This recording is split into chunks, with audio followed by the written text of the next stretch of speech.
Hey guys, so recently I have been posting photos of things that I'm working on and scaring the living daylights out of the flute players of the site and also other people. And so it's kind of come to my attention that a lot of you guys don't know that much about contemporary music or how to read it. So this is going to be my crash course in contemporary flute. If you don't play flute, this might not be the most helpful because a lot of different instruments have different notations, but it might be helpful just to get an idea of what things can mean, especially if you play a wind instrument, specifically woodwinds. And yeah, so you actually won't be seeing all that much of me in this video. I'm going to be inserting photos of sections of contemporary pieces and explaining them in voiceover. So without further ado, we will begin that. Okay, so the first thing you're going to do when you get a new piece is look for a key. This one that I'm showing is from Takemitsu Voice. It'll show you what every note head is going to mean, what added little notes are going to mean. So like, for example, if there's a circle on the note stem in this piece, you're going to sing or make some kind of noise with your voice. It's going to generally give you a fingering chart, though this one specifically doesn't. And it will also tell you what quarter sharps mean, how much time they want you to take. It really gives you an idea of what the composer wants you to do. It's really, really important that you look at it and study it and make sure that you know what's happening beforehand. If you have to mark it in the score, do so, but like this is the first place you go when you get a new piece. So now we get into the piece. This is again from Takemitsu Voice. So the first thing you do is make sure you know what everything is telling you to do. So the first note means that you speak into the flute while saying the word that's above the note. The U note head means that you speak over the flute. The little diamond above the high C is an air accent, and the circle on the stem means that there's some kind of vocalization. And as you can see in this part, I even wrote sing to make sure I did it. The next section is half air, half sound notes. And then there's a flutter tongue with an altered pitch. The little dots above it are a fingering chart, and one of the things you have to know is what each composer's fingering chart means. So in this case, 6 is the second trill key, 7, 8, and 9 mean all of the keys on the foot joint. 1 is the B flat key on your thumb. Each composer has its own has their own idea of what you should be doing in terms of like and what each number means, but you have to kind of figure that out as you go, and that should be marked. And the next section. So now we have an altered pitch with a gliss to a normal note, a single note with a key click, which is the X above the stem, a normal note, a fluttered tongue note with an air accent, a trill that, because of the fingering above the trill, is a timbral trill, which means it's going to be between the basically two of the same note, and then a trilled multiphonic, which is indicated by the fingering above the crazy chord-looking notes, and you go from having your first finger down to up, and that's what trills the multiphonic. In flute music, if there's more than one note, it always means that you're either singing a pitch or playing a multiphonic. They always mark sing when it's a sung pitch, and if there's nothing marked and it's just a fingering and multiple notes, it's gonna be a multiphonic. Each multiphonic is different. Sometimes composers don't write the correct fingerings. Sometimes they do. So you just have to try it out and see if it's right. And that just takes practice and experience.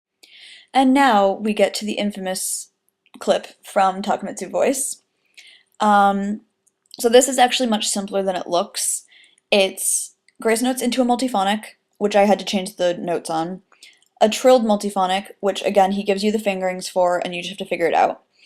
And then while you're trilling that multiphonic, you stop, shout, go back to trilling the multiphonic, shout again, and then play it one more time, and then shout, and then immediately go into basically a grace note passage where instead of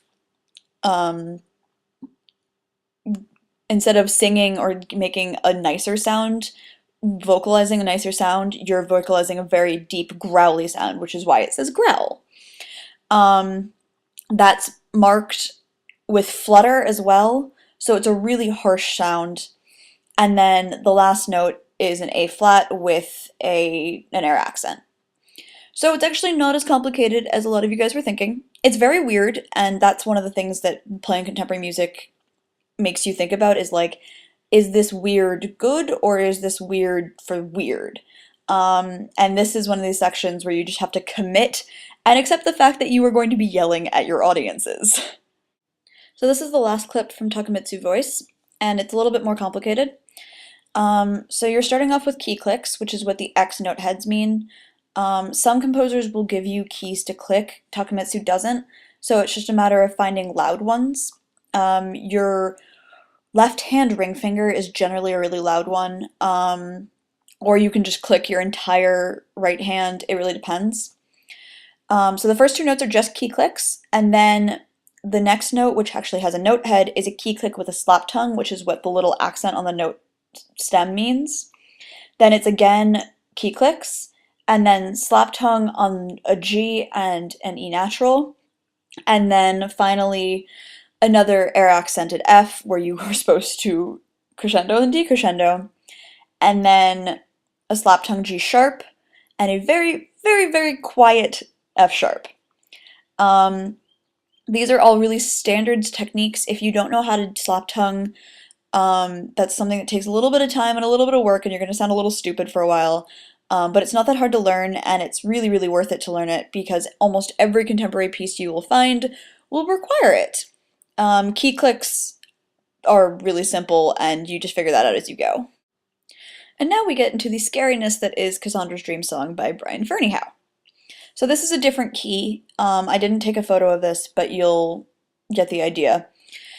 So, there's a lot of 4 million things going on here right now.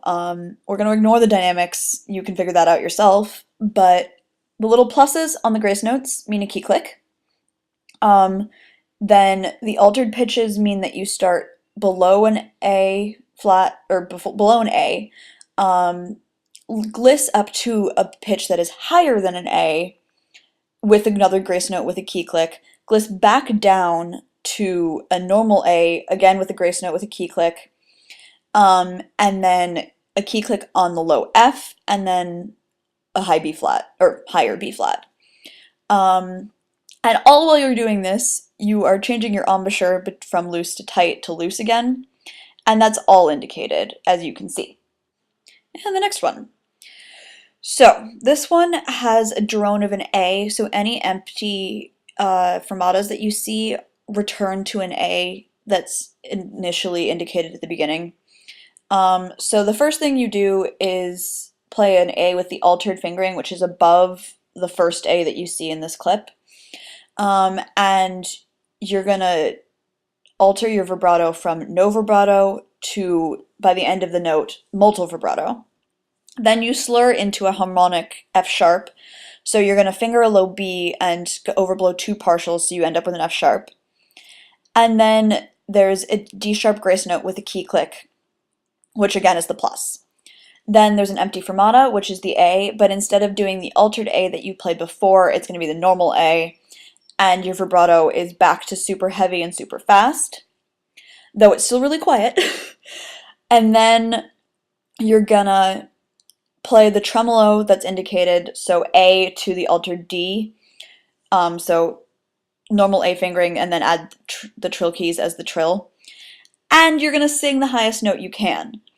It makes a very weird sound, you get used to it, I promise. And then you go back to the A with subito no vibrato and no articulation, which is why it says no tongue. And also as quiet as possible. So, lots of extremes. So this is the last clip, and it is also the other clip photo I posted on Tumblr before. And this is again from Cassandra's Dream Song.